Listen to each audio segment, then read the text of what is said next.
Trump announced that America's trove of coal-burning power plants, once it begin, will be operational. This is very, very important. Lee Zeldin said he's rolling back the 31 environmental regulations, including some that limited pollution that can be emitted from coal-burning power plants. This is critical because we cannot shut them down yet. We need to keep them open. I think that clean coal technology is a technology that we need to get better and export it.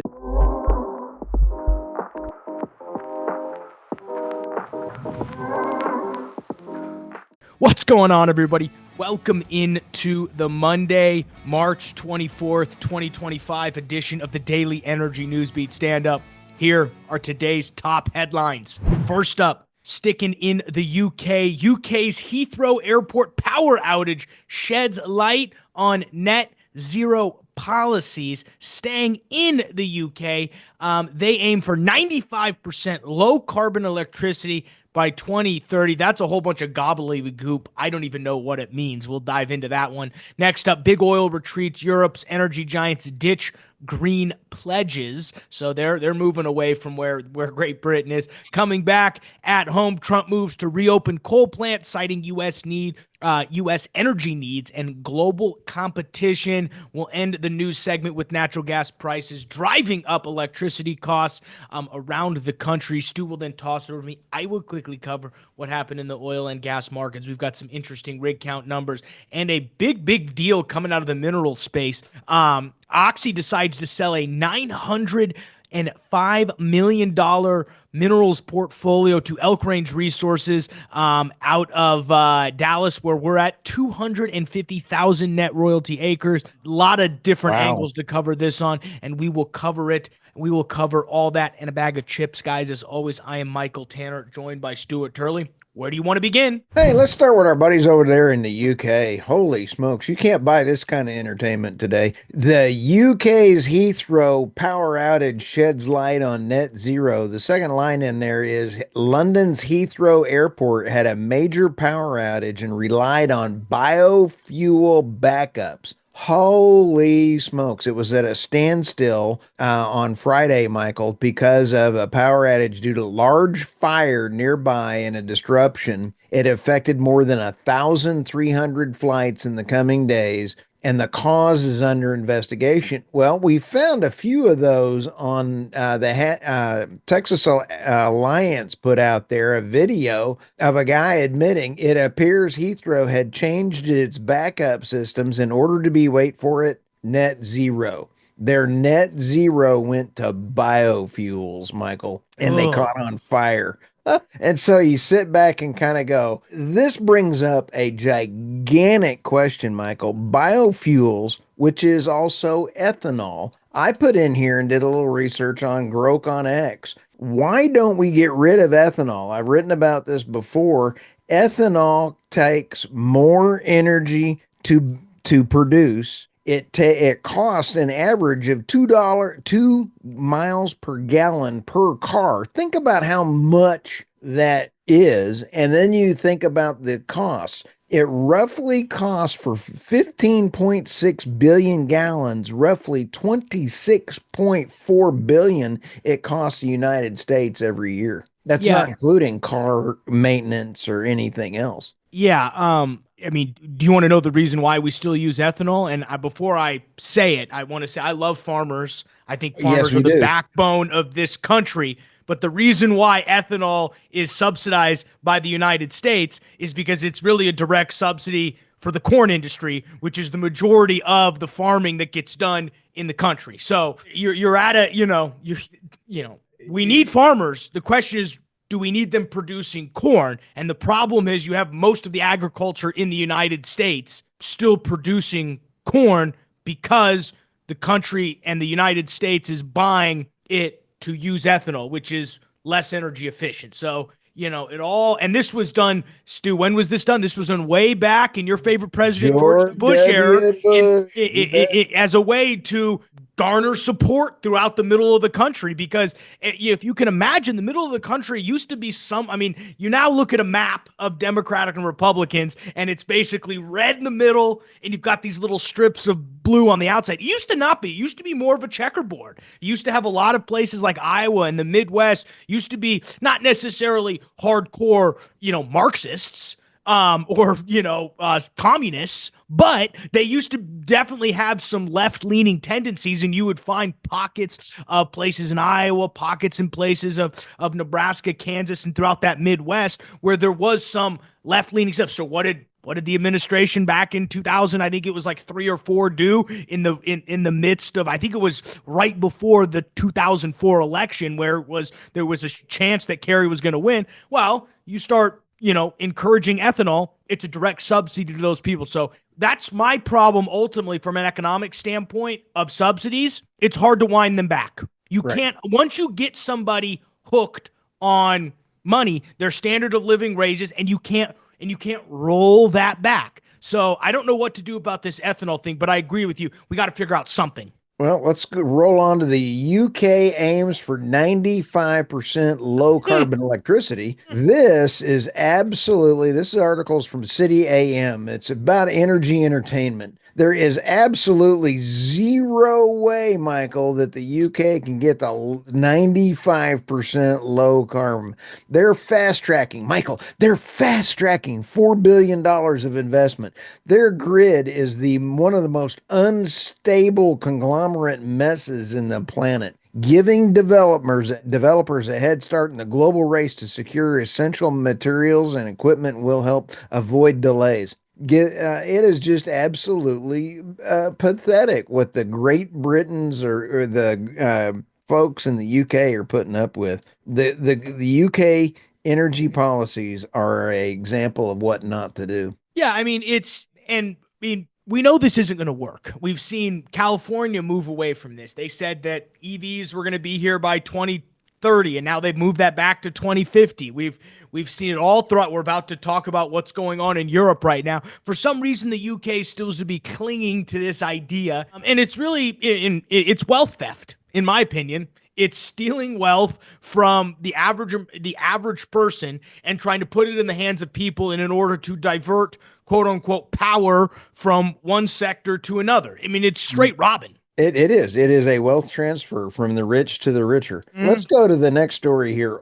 Big oil retreats from Europe's energy giants on ditch green pledges. I found this one very interesting. Europe's oil and gas giants are increasingly scaling back their climate goals. Norway's state-controlled energy giant Equinor laid its roadmap to achieving net zero. We love Norway. Norway is a fantastic country, but they were going to close down all of their natural gas. Now they're the number one supplier of natural gas to the EU. They love them some natural gas.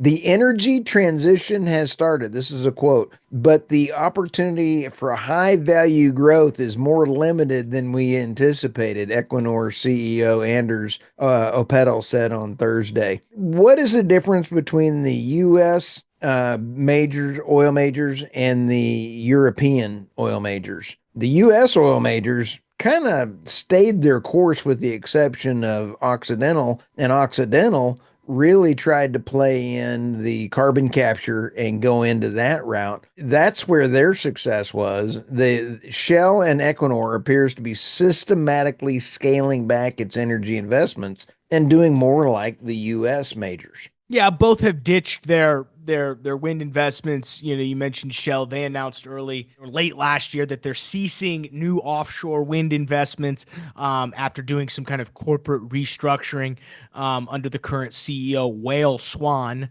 And what's hilarious is he's citing looking to boost profitability. So I mean, they used to kind of hide it in the press releases by saying, oh well, we're reorganizing to be more competitive, and they used to hide. Now they're just outright saying, yeah, it's to boost profitability. So, it's the funny part. The company spokesperson said, while we will not lead new offshore wind developments, we will remain interested in offtakes where commercial terms are acceptable. Oh, that means they're not doing anything because they're not going to find any commercial terms acceptable and are cautiously, I mean, I'm dead serious. This is the quote, and are cautiously open to equity positions if there is a compelling investment case. I mean, that's so IR guy of the week right there for whoever It came up with is. that. Because that's saying, oh, we're open to it, but we're not ever going to actually do anything. But we'll listen. We'll take a meeting. We'll let you wine and dine us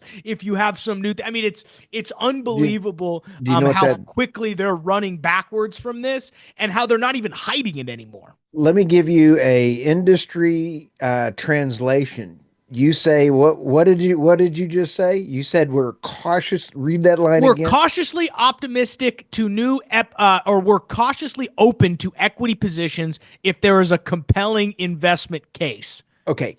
That translates to holy crap, Batman, the subsidies are drying up and there's absolutely no way we can make any money, is what that translates into to an oil and gas investor. You said it best. Let's move on. Trump moves to open coal plants, citing U.S. energy and global competition. This story goes really in line with the next story, also natural gas driving up electrical prices. Coal, Michael, accounts for 15% of all power generated in the U.S. This is down from 50% in 2000, according to the U.S. IEA. But on a Truth Social post Monday, President Trump announced that America's trove of coal burning power plants, once it begin, will be operational. This is very, very important. Lee Zeldin said he's rolling back the 31 environmental regulations, including some that limited pollution that can be emitted from coal burning power plants. This is critical because we cannot shut them down yet. We need to keep them open. I think that clean coal technology is a technology that we need to get better and export it to the countries that are going to be burning, like India and China. Let's sell our great technology to them and then put energy as an export service. That to me would make more sense. Let's get clean coal going as opposed to just king coal. No, you're absolutely right. We need low cost power, and wherever we can get it, the free market will figure out where the best is. So I'm all with rolling back regulations and saying, okay, now all different sources of energy are available. What does the free market decide? If it decides coal, great. If it decides natural gas, great. Right. If it decides wind power, great. But let the free market, uninhibited by subsidies, uninhibited by regulations, whether it's harder for, fossil fuels and easier for quote unquote Right. renewables, let the free market will decide what's most efficient, and the capital will move towards that. The ideal solution, in my opinion, is nuclear. As I'm sitting here for our podcast listeners with my great hat that says oil and gas executives for nuclear, I'm a nuclear kind of guy. But you know what? How can we get a nuclear plant done in the United States? UAE did one in 4.5 years. We are going to have some serious problems in 3 years, dude. Let's go to this next No, we story. will. Natural gas prices drive electric cost upward. This is from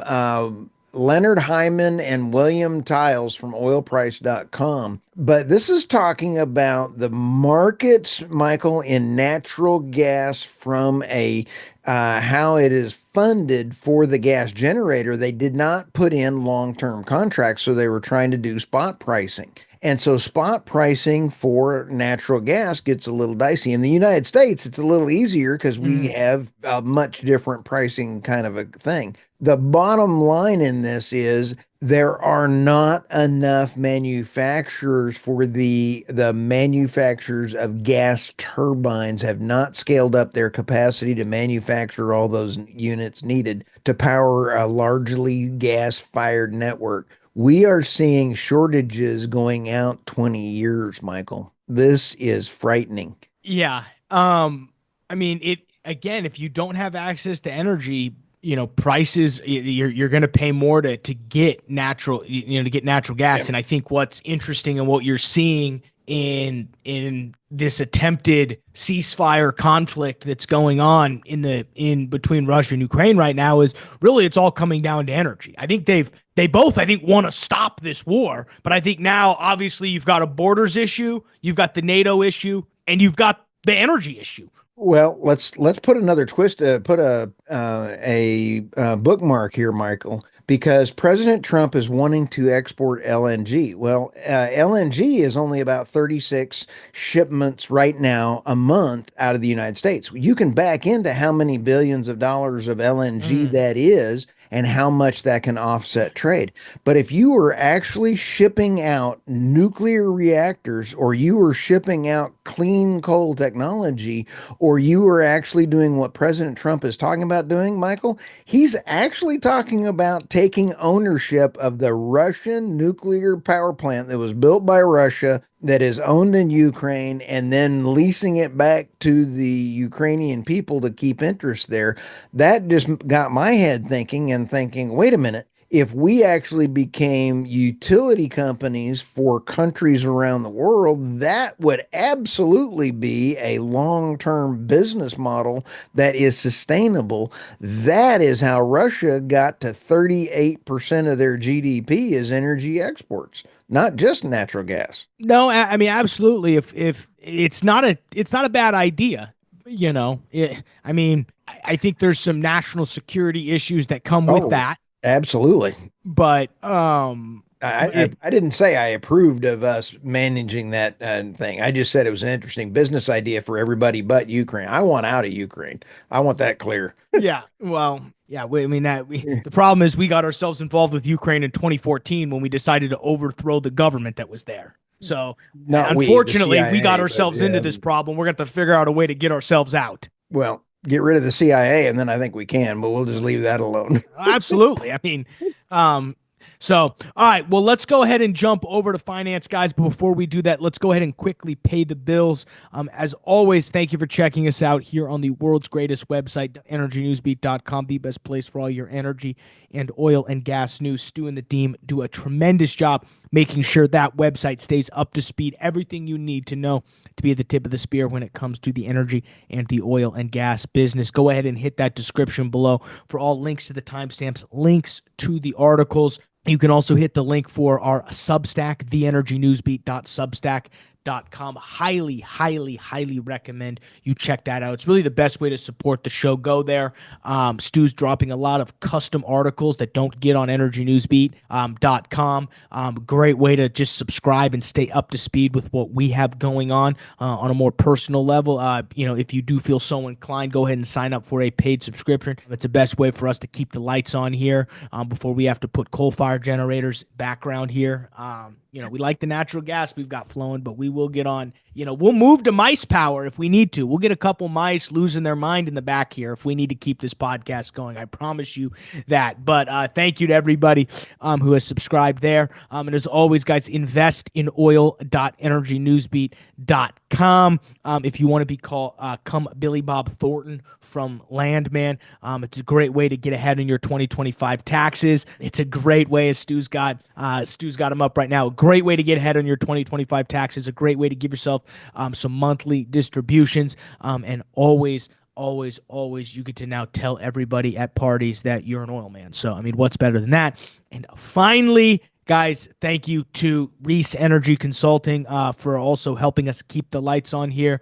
We're a huge fan of everything they do. If you're an upstream oil and gas company and you're not working with an oil and gas marketing company, I highly recommend giving them a call.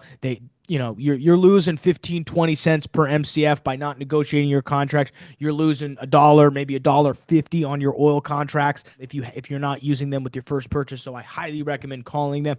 If you're in the midstream or downstream space, there's some of the experts when it comes to LNG, all which ways, whether you need getting a large plant permitted, whether you're in the process of building and you need help figuring out plans, sourcing material. If you need crude oil or jet fuel to sell, they've got everything, guys. Reese Energy Consulting. And if you need training on anything, Reese Energy Training, we appreciate them over there.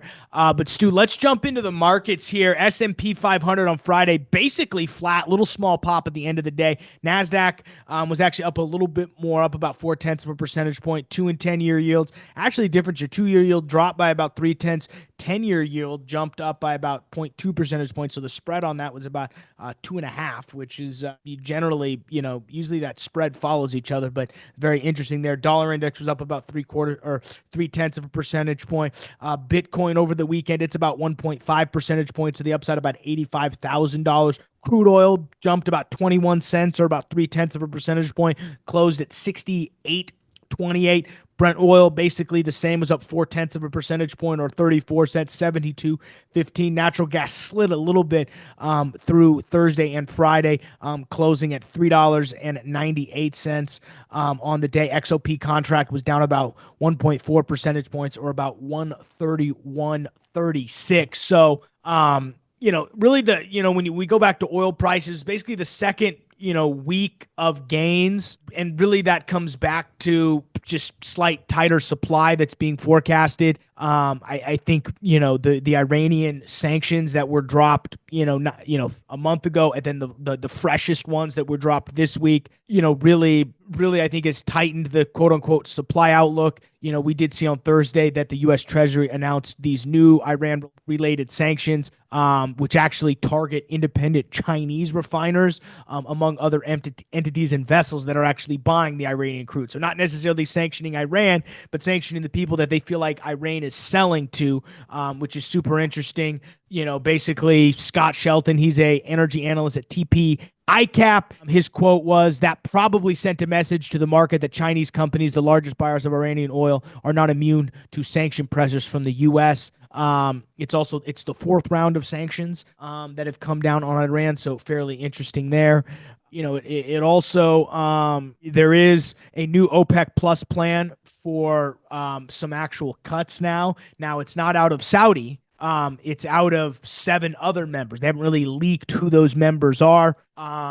To give you an idea here, 7 members are to cut output further to compensate for producing more than agreed levels. So basically what's the monthly cuts are going to be between 198,000 barrels per day and 435,000 barrels until June 2026. What's hilarious is that there's monthly increases of 138,000 from April, which reverses 5.8 million of cuts that have happened since 2022. So basically what they're saying is we're raising oil production over here, but now we're signaling that we're cutting production over here in order to cap where that price is. So this really falls back on the concept of, Saudi, who runs OPEC, needs higher oil prices in order to balance their budget. They can't necessarily afford to drive out U.S. shale. And I think the idea that I think a lot of people are running with is, well, Saudi just wants to now get on Trump's good side. They want to flood the market. They want to drive down oil prices.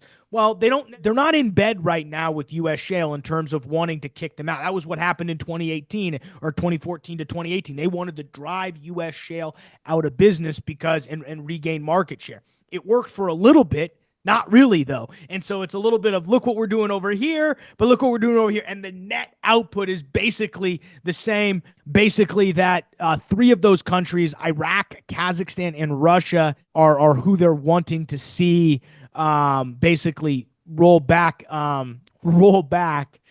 some of these increases because they're producing more than they should. Kazakhstan's oil output did reach a record high in March on the back of multiple oil field expansion, which actually further exceeded the production quotas that they're under. That's according to 2 sources, according to Reuters. We also did see rig count on Fridays. We did see 1 rig get added, which fairly interesting. My guess is it's a natural gas rig. Rig count sitting at 593, so slight but minimal change there. We did see in Canada, we dropped 19 rigs in Canada, and internationally we were fairly flat. The only other thing I saw, Stu, on Friday was the announcement from Elk Range Royalties, otherwise known as Elk Range, which is a mineral and royalties company backed by NGP. They go ahead and make a deal with Oxy to buy 250,000 net royalty acres for an approximate transaction price of $905 million in all cash. They don't tell us if it's all cash, all stock, how it actually works. My guess is it's cash because what Oxy came out and said was this was part of their long-term plan of driving down their debt. And what I find interesting is, so, a normal oil and gas setup is, you pay, if a well costs $10 million, the operator pays $10 million and they only receive 100% of the cost. They only receive about 75, 80% of the revenue because there's a portion of that that's carved off for the mineral owners. Well, a strategy that the Diamondback is taking has gotten into with Viper Minerals. What a lot of these large oil companies do is if they're going to develop a huge area, they have a 300,000, 200,000, 100,000 acre position. What they'll do is attempt to not only buy the working interest, but they'll try to go front run and buy the minerals, because now all of a sudden, if you own 100% of the working interest and 100% of the revenues, a lot of these single well economics look a lot better. It's easy to justify single well economics when you put $1 in and you'll theoretically get $1 out. It's not quite how it works, obviously, but let's just look at it from that perspective. You put $1 in to only get a 75 cents out, for every dollar you put in. You better hope that the revenue coming out is you've got that 25% or 20% margin that you have to make up. So obviously on a portfolio level, you're buying the minerals and you hope that the cost of the minerals, the increase in your overall net revenue interest outweighs the cost you paid for minerals. They're all a bunch of stuff. But they love to do this because on a single well economics level, it allows your half cycle stuff to look a heck of a lot better, and the market really likes it. So Oxy now going and selling minerals in the DJ Basin, which is one of their few, a asset that they have that has not necessarily been neglected, but something that I don't think people know, that Oxy is one of the larger operators in Colorado. The fact that they're selling the minerals in Colorado is a signal to me. One, they really are worried about their debt. And two, they're getting ready to actually shed their Colorado asset in general. You wouldn't front run and sell your minerals off if you aren't then thinking about going and selling the entire asset. Now, I think the interesting part is, why wouldn't you keep the minerals with the asset when you go to sell it? It probably tells you they want too much for the assets and nobody's willing to drop, say $5 billion plus another billion if on the royalties. And they feel like they actually can get better value. The idea is the sum of the parts is greater than the whole. They actually think they can get more cash by separating them. So I think it's a great deal. If you're Elk Range, I think Colorado is an underrated from an oil production standpoint. I have a lot, being from there, I have a lot of contacts there. There's some big wells up there. They're also some of these minerals are also underneath Chevron and Civitas, who actually account for half of the wells that were spudded in 2025. So there is some diversification there. But I do find it extremely interesting that Oxy goes ahead and makes this decision. Obviously, we know they needed to reduce their debt. They've said that. I think what this is a signal of is they're winding down this portfolio in Colorado from the standpoint of let's offshore the minerals. And I wouldn't be too shocked if in 6 to 8 months we start hearing rumors of their Colorado asset being heavily on the market. I know it's been on the market and there have been discussions about that. The question is, an asset that's spitting off 700 to 800 billion of cash flow a year, 700 billion a year, 700 to 800 million a year of cash flow. Question is, what does that sell for right now? And I think that's the hard part is, do you take a lesser value and take a little bit of a wash on the asset to lower your debt value? And the question is, who's going to pay all in cash? If you're reducing debt, Stu, you can't take stock as part of the transaction. You got to take cash. And so now $5 billion in cash, is a lot more difficult for somebody to come up with than $5 billion. If a public company wants to come in and buy this, than doing a half cash, half stock deal. And does Oxy really want stock? No, they want all cash. So I think it's going to be really interesting. I know a few of the people that work over there at Elk Range. They're great people. NGP does a lot of great work in the private equity space. But I think this says more about what Oxy's feeling about Colorado and where they feel like they can actually divest in order to bring down their overall debt load. Because I think the dirty little secret on the street right now is their acquisition of Crown Rock. Great assets, but I don't think it's turning out to be a way overvalue of where their assets were. Yep. I think what you're going to see is Occidental leadership has absolutely been right on track in the past. I think they understand what's coming around the corner, and if you're in a Democrat-run state like Colorado, get out now while you can. So this is where I'll disagree with you slightly. I think Oxy's leadership is cooked, and I wouldn't be shocked if we see a leadership change in the next 2 to 3 years. I think their two largest M&A transactions, Anadarko and Crown Quest, have turned Right. out to be pretty disastrous from a debt standpoint. They're now turning around and having to sell large cash flowing assets. Yes, Colorado is tough to operate in, but it really only makes sense if you're Chevron, Oxy, or Civitas. If you're a publicly traded company who has lobbying power, who has enough cash. I mean, they're big wells Right. in Colorado. Again, it's about how much oil you make versus how much you have to spend. And okay, great. If you have to spend a little bit more money to comply with regulations, but the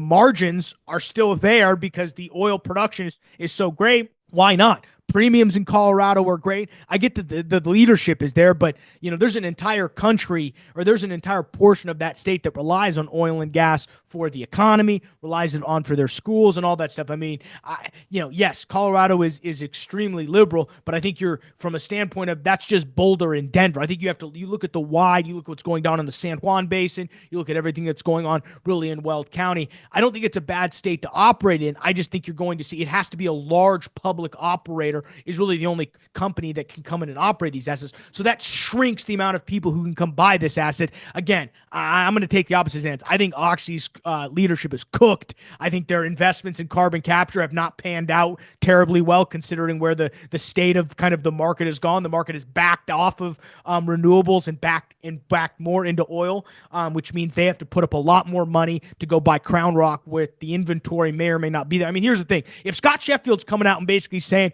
yeah, Pioneer's inventory is out by 2028, Crown Rock's inventory is going to be out by next week. They didn't have as much. So it's going to be very interesting. I think Oxy's in for a bunch of changes. I would agree, but I also think that if let's say Kamala Harris had won, Oxy would be ahead of the curve because the subsidies would still be rolling. Yeah, I disagree though, because everybody, even at the end of Joe Biden's term, people will roll it. Nobody woke up when Trump won and was like, oh, wind doesn't make sense. We've been talking about this for 18 months now, that all But renewables nothing to be work. done, Michael, because all the regulations and everything else. The difference is regulatory capture is real though. If you're a large public operator with a market cap in the tens of billions of dollars, like Oxy is, like Chevron is, you actually like regulation because it keeps out your competitors and you're the only one that can comply with. Regulatory capture in the oil industry is super real. Oh yeah. So again, I'm of the mindset. I think you're gonna. I think you're in for a you're in for a pretty fascinating span over the next 18 months for Oxy, and I wouldn't be too shocked if we see some leadership changes there. On back to the Kazakhstan article, just real quick. Mhm. Chevron is 50% of their production out there. ExxonMobil's 25%. Lukoil is 5%, which is Russian. Yeah. United States is involved in that heavily, and we're seeing the U.S. majors really interested in putting in oil and gas wells around the world. Yeah, absolutely, absolutely. It's gonna be Kazakhstan's very interesting. So, all right, guys. Another week, Stu. What are you worried about? Oh, What? just buckle up, get ready for some entertainment. Uh, Hats off to the young man that won the from Oklahoma State. That was he's a lieutenant, I believe, in the U.S. Air Force, and was able to win and beat a reigning champion, Olympic champion for the NCAA. Well done, and a lot of respect given to President Trump. Loved it. yeah. It's we love a good wrestling match. So congrats to Oklahoma State and congrats to the U.S. military on a nice win there. But with that, guys, we're gonna let you get out of here, get back to work, start your day. We appreciate you guys starting your week with Energy Newsbeat. And for Stuart Turley, I'm Michael Tanner. We'll see you tomorrow, folks.